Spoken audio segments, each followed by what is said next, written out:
I finally challenged myself to paint something other than black and brown. Can a vibrant color still feel grimdark? The Night Lord's Legion was the perfect opportunity to find out. So, in this video, I will share with you my motivations, tips and painting recipe for my Nemesis Claw blue armor, trying to strike a balance between realism, stylization, carefully placed narrative elements, and exaggerated effects in Midnight Clad. I am Dark Ages Workshop, and I welcome you to the Grimdark Compendium.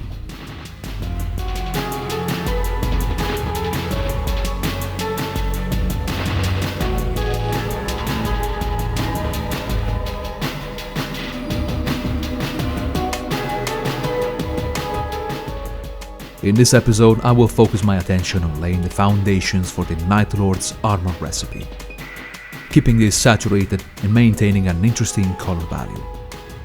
I will demonstrate this on my Night Lord's Visionary, which was customized using parts from the Chaos Havocs, and also using parts from the Primaris Marines. The nature of the Night Lords and their scavenging tactics give me an excuse to use a variety of kits, with mismatched armors and asymmetrical elements, making it possible for me to get these Chaos Marines to be as tall, if not taller, than actual Primaris. I'll discuss the build guide and design process on another occasion, so for now, let's dive into the painting. Here, I'll show you how I've come up with this blue and why I've painted it this way. Just to try things out, this was my very first test model for a Night Lord's recipe. Now, I like this choice of blue, but I just don't find this to be a very interesting miniature to keep painting. A desaturated color, followed up by a dark wash, will give us just that, a desaturated dark miniature. I would also like you to notice how easy it is to lose control of texture when grime applications are being overdone and not controlled appropriately. When we apply it, we then push or remove these pigments and keep them just where they need to be. While here, they are completely out of control. Everything has the same granulated texture. Every material should have its own texture and surface finish variation. The level of aging, wear and tear should be appropriately based on the history of our characters, dictated by narrative elements, and then by their immediate surroundings in chronological order. So, here is my plan. I will start from a deep but highly saturated blue that I will render as a realistic, monochrome material. Zero unneeded stylizations. No 2 or 3 steps zenithal highlights, nothing. One solid color.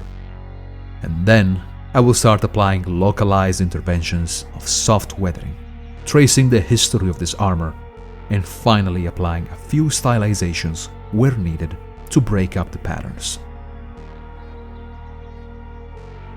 All I need to know now is how to start with this blue in the correct order of things. I'm going to experiment very quickly on a piece of plastic art or some spare bits. I start for my white primer. This will give me the absolute best level of translucency when I come with the blue, which is going to be an ink from Liquitex, sprayed through the airbrush. Now, my research for the perfect blue was excruciating, but in the end, I went for a pure Prussian blue. I go in short sprays, never passing on the same spots twice too quickly, and build this color slowly but surely. And then I'm going to come in with some form of acrylic gloss varnish. I use this Gauzy Agent Shine Enhancer from AK Interactive, mainly because it retains its shine even after using mineral spirits on top of it, and it has a great finish. Now, there is something that happens with gloss clear coats, and this product makes no exception. If we pass too heavy in the same spots, or we expose it to a flow of air, we can get a crackled texture that we should either avoid completely or embrace for our purpose. This little secret can be used to great effect to create convincing, veiny flesh, but here I admit it was not really wanted. I forgot I had the AC in my studio blowing air, so I got these crackled effects. Maybe they could be a subtle way to represent the perpetual lightning running on the surface of the Night Lord's armor, but more on those later. Let's proceed with the next step, which is adding some depth to this blue with a Pigment Wash. Here you could use a black acrylic wash, or a very diluted oil like 5 parts mineral spirits, or Villainy ink, Acre of the Damned, slightly diluted. With acrylics, we should be careful to stay precise, while with enamels, we have a lot of texture and pigmentation. Of course, if we use oil or enamel, we can also clean up any mistakes using just mineral spirits.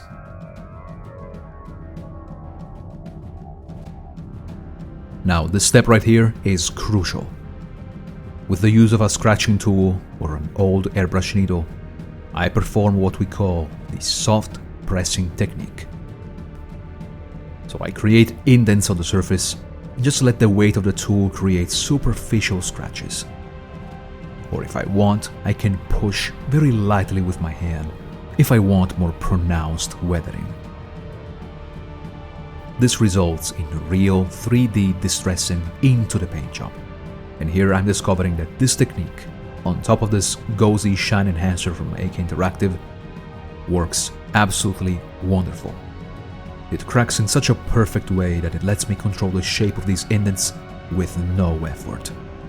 The depth and edge that it creates just looks like a perfectly scaled armor chipping.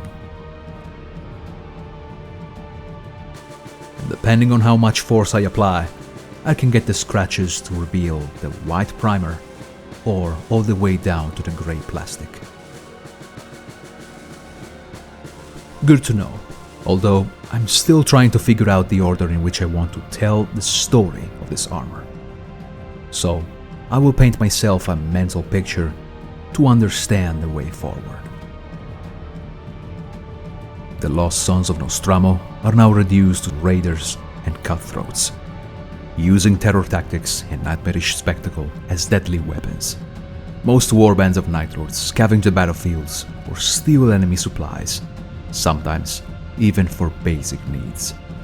Armors and weapons in their possession could be in varied stages of wear and usage, maybe even old, damaged or decrepit, but then repaired, cleaned, and repainted in midnight clad. Lastly, they adorn themselves with mutilated body parts of their victims. Either old or freshly obtained, these symbols of death may also have an impact on the looks of their armors. So, this is what I mean when I say to implement the narrative elements into the Grimdark style. It's a back and forth between dirty and clean, of when and why some things are in a certain condition. It doesn't need to be strict or overthink too much. All we need is a simple guideline that will help us figure out an order of execution. For the weathering, I will utilize 3 spirit-based products, one after the other. Starting with a grime, selectively placed only in specific areas. No unifying pass. We don't want to smother the shine of the blue armor. And then after that, a pigment wash to change the overall surface variation, and finally a dark oil pass to modulate our blue into a dark and dystopian aesthetic. I'll be able to create dark streaks and exaggerated shadows that would have been impossible to see or simply useless over a dark base color. Finally, the last addition will be a stylization pass. This means using something like a rust tone to bring visual interest, even if it goes against the little narrative picture that I've just described. These elements will act as pattern breakers for the predominant shiny blue. But now I think we've seen enough here, and it's time to pass on the actual model. Now I know exactly what to keep, what to change, and in what order. Before I continue, I just wanted to remind you that if you enjoy these videos, I highly recommend visiting our website, the Grimdark Compendium. The summer sale is still going on, with great discounts on memberships, courses, and Villainy ink. By the way, the Phase 2 pre-orders are officially open, so you can secure a set for yourself right now. It contains the 7 new enamel colors of the Villainy ink line, and we also have new special set boxes for weathering and flesh applications. Stay with me until the end of the video for another cool Grimdark community announcement. But now, let's go back to painting. The Visionary was primed with a standardized white primer at about 25 psi and left to dry for a good 15 minutes. Then I load up my airbrush with the Liquitex Prussian blue ink straight from the pot and set the PSI to 35. Build up the color slowly until you get this color solid and deep. So we can proceed by spraying the AK Shine Enhancer, maximum 20 psi. The shine on this blue already creates all the highlights and shadows. Everything is already there, and this is the reason why I won't come with any zenithal highlight or undershade in the shadows. I follow up with a very light pin wash using Ichor of the Damned diluted with 2 parts mineral spirits, just getting this to a fine consistency and only to create some subtle separations. This pass should be just to start separating rivets, trims, creating depth within the many customized details, and so on. The enamel effect Ichor of the Damned comes already in a wash consistency, so should you desire darker crevices or a different finish, feel free to use it neat or just slightly diluted.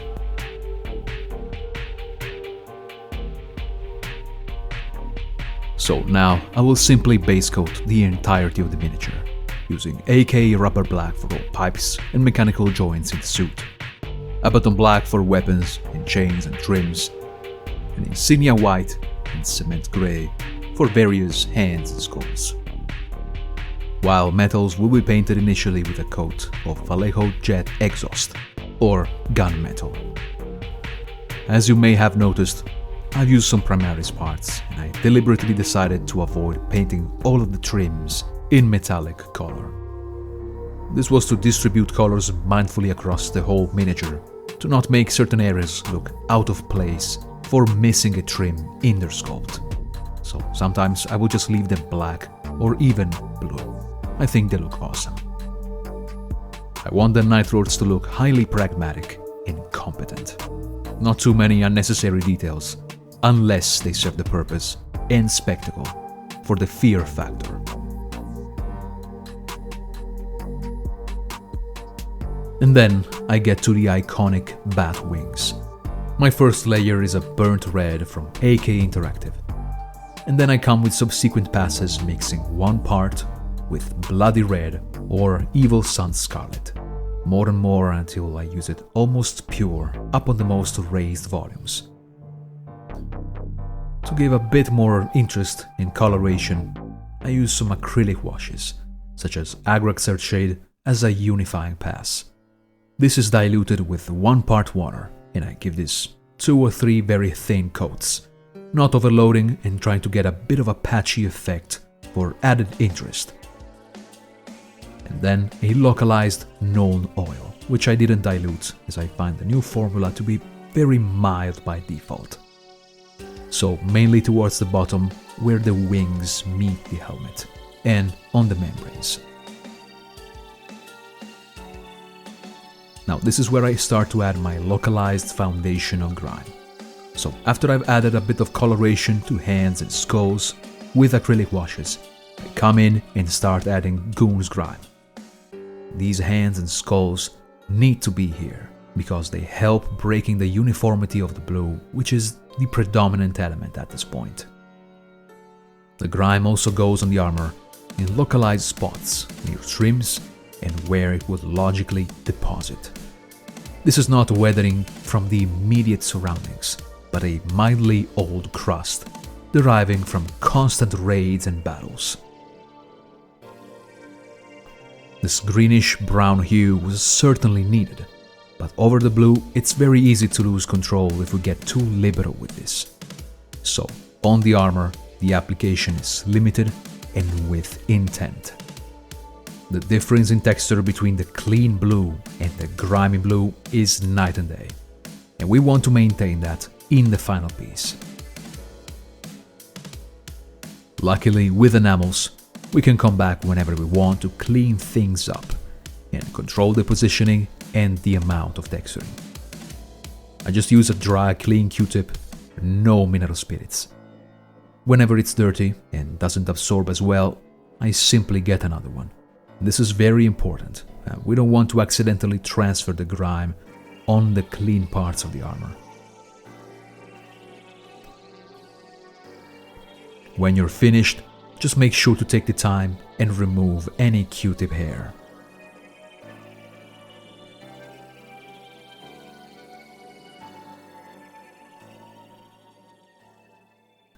Now this is a correction that I've made. I repainted the right pauldron with Abaddon Black midway through.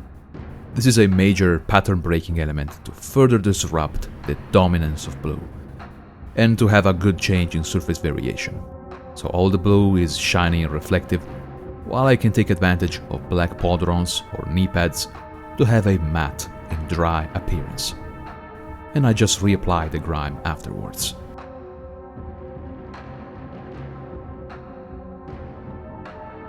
And now I follow up with a Pigment Wash application of Absalom 502 Urban Industry, diluted with mineral spirits. This means that it dries very chalky, very fast, and this is here to change the surface finish variation. It's a stark difference, but we're going to address this in the next step. I actively seek for some degree of mixing to happen between all these products. This is the beauty of the surface variation, placing different finishes near each other, sometimes with hard transitions, and other times with harmonious blends. It goes on the pipes, the back of boots, weapons, and any black pauldron, and some selected details just to break up the blue. And now I jump straight to the next color, Smoke by Absalom 502. The Pigment Wash has created a porous surface, and the oil mixes into that very easily, creating further variation. This is what we want, mixing these products into each other, but trying to maintain a few selected spots where they are clearly distinct. But this is also the stage where we force darkness. We can go near trims, at the bottom of details, making dark features darker. I want to force hard shadows, modulating the blue into that midnight territory. At the same time, we have to exercise restraint, or we risk smothering the shine in the clean parts of the armor. We can feather or control this how we want. Sometimes I use a flat, clean brush, no mineral spirits. So we softly feather it down and dictate how much of the smoke is gonna mix with that previous pigment or how stark it is. Or we can use mineral spirits and a pointy brush to define streaks. The gauzy medium doesn't lose its shine despite using mineral spirits, so that is perfect. And this is your choice. I try to keep some hard, very stark black transitions, and other times a modulated, feathered, grimy look. The top priority is that we can still distinguish what is clean and shiny from what is grimy and matte. And now for another pattern breaker, introducing chipping via the soft pressing technique. My first pass is often very delicate, just to create superficial scratching. Then I proceed with an actual stronger chipping, revealing the white primer or the bare plastic. The best spots to apply this technique, I find, are knee pads, helmets, neck trims, and especially the backpacks. They really help break up the uniformity of the blue armor and contribute to a mottled, interesting look. The gloss medium that I've used lets me chip the blue with no effort, obtaining a perfectly scaled chipping effect of the right depth, which can be easily complemented also with painted on metallic chippings. clean up the debris with a soft brush, and we are good to go. Now, the soft pressing method was actually the way that I've attempted to recreate the iconic lightning pattern on the armor. I really wasn't convinced of the idea of painted on lightnings, so I thought I could try achieving them using the scratching tool. The only thing I would advise is to perform this after the gloss varnish or the gauzy medium. You go and create all your lightnings back on the white primer, and then you seal them again with either another pass of varnish or maybe even with a super thin layer of Star Bond superglue. And then you apply all the weathering and darkening and surface variation at the end. Just try to not paint over the lightnings. Very well, so now I can proceed with adding a few more elements that catch the eye. For example, painting details using chrome paints. A lot of liquid chrome or green stuff wood were perfect, but are alcohol-based. Vallejo also makes a very good water-based chrome, but it's slightly less impactful, so the choice is yours. I never choose to paint perfect lines, but always try to break up the highlight for more interest. Every single addition serves the purpose of breaking uniformity and try to get these surfaces to look highly varied. Going in with 30 down rust, placing this on areas that are either metallic or black. And this is where we have to distinguish when an application is weathering and when it is stylization. Sometimes both align with no consequences, but other times agents like rust and decay are, narratively speaking, unlikely to occur. You just use them subtly to create a bit of coloration and interest. We know that ceramite doesn't rust, and we know that these Night Lords probably maintain their equipment. But I feel that we can use this element just in some key areas.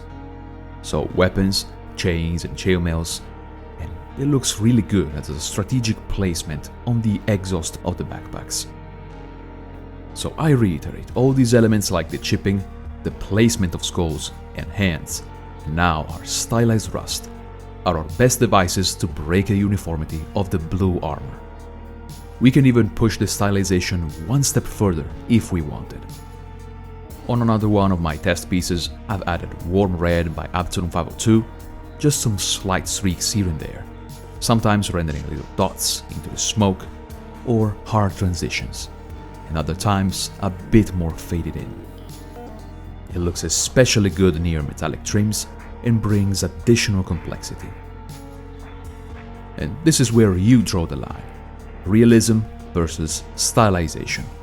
Find a balance that suits your aesthetic and the most convenient path to achieving it. We're almost approaching the end, so let's see how I've painted the eye lenses with a very simple recipe. I use an acrylic white mixed with just a bit of cement grey for better coverage. Usually a couple of thin coats will do the job. And then I use a 1-to-1 mix of fluo red and Vallejo red ink, as I find that the pure fluorescent color is a bit too pink. Now, we don't want to overload the eye lenses, but just tint them, letting the white underneath do all the hard work. After it's completely dry, I come in with a slightly diluted pass of Cardboard Crimson Wash from Citadel and try to get this just on the lower brow of the outer zone. If it starts flooding, it's no big deal. We can just absorb the excess with a clean brush. Every simulated light effect must have its brightest parts as well as dark zones. That is necessary in order to sell the effect. So I think that by using the Crimson Wash, we can darken a little bit, but still remain in that reddish-purple territory, so we'd never lose value.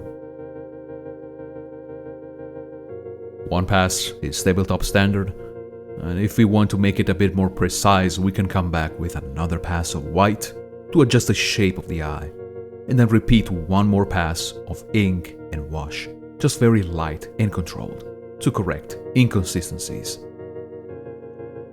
and if we have a bit of overspilling outside the lens, it will look like it's glowing and it reads even more menacing. Now, if we want to push an even darker definition, at this point in the painting, I would not mess with any other oil-based product and just use an acrylic black wash just to lock the final details. I use Vallejo black ink with a touch of water. It's extremely powerful and helps me achieve higher contrast near the area of the mask, mechanical joints, chains, eye sockets of skulls, and so on. And this is the base recipe of the armor, done and finished. I will demonstrate more examples in the next few episodes, but just as a general note, this is what I usually do after the base armor is finished. For trophies, hands, and flayed skin effects, in this case, I went with an extremely easy combination that never fails. After a base color and an acrylic filter, I come in with Villainy ink Carrion Crimson directly mixed into the Goon's Grime. This gives an immediate mottled look, thanks to the granules contained in the enamel effect, and makes it read like distressed and violently ripped flesh. Another idea can be gore effects, which can be stylized, weathering based, and narratively coherent all at the same time. Trophies or dead heads, or even on the actual gauntlets of our Night Lords, like they're covered in blood. It's a different type of shine from that of the armor, giving a visceral look and ties perfectly with the aesthetic of the sanguinary 8th Legion. But again, let's exercise restraint. A bit of texture and finish will be more than enough to represent the impact of the hunt or previous violent raids. Then finally, only at the very last step, we integrate the weathering derived from the immediate surroundings of the miniature. We haven't seen this yet, but for my kill team I wanted an extremely easy gaming base. Nothing complicated, very dark, very typically Warhammer 40k. Only when the armor is done, after we have imagined all the story up to this point, only then we reintroduce the weathering deriving from the base, almost in chronological order. It can be a very simple application, but it does a lot to tie the characters to their environment. So, these were my findings and my streamlined approach to the armor of the Hunters in Midnight Clad. Even a powerful, highly saturated color can work in the Grimdark style by using surface variation, weathering, and stylization in a narrative way to make it adhere to the Grimdark aesthetic. So, tell us what you think. We hope you enjoyed this video on the Night Lords, and if you want to see the rest of this series, it's going to be uploaded on the Grimdark Compendium, along with lots of other Warhammer courses. In the next episodes, I will dive deeper into kit bashing, the build guide for my characters, from creating fake skin capes, design philosophy, and painting demonstrations for other recipes like Nostraman skin, hair application, and much more. Before I leave you, one more thing. I'm here to announce that the newest Grimdark Challenge is live right now. Check it out on our website. I will leave links in the description. This time around, it's about the Forsaken Travelers, lonely explorers and the forgotten places they travel. Be it planets at the end of the galaxy, the lowest levels of hive cities, esoteric planes of the mortal realms, or the city of the damned. Make sure to read the rules of the competition and, most importantly, have fun painting. Do all those things that YouTube likes. Leave a comment, share, like this video. Thanks immensely for watching, and I will see you in the next one.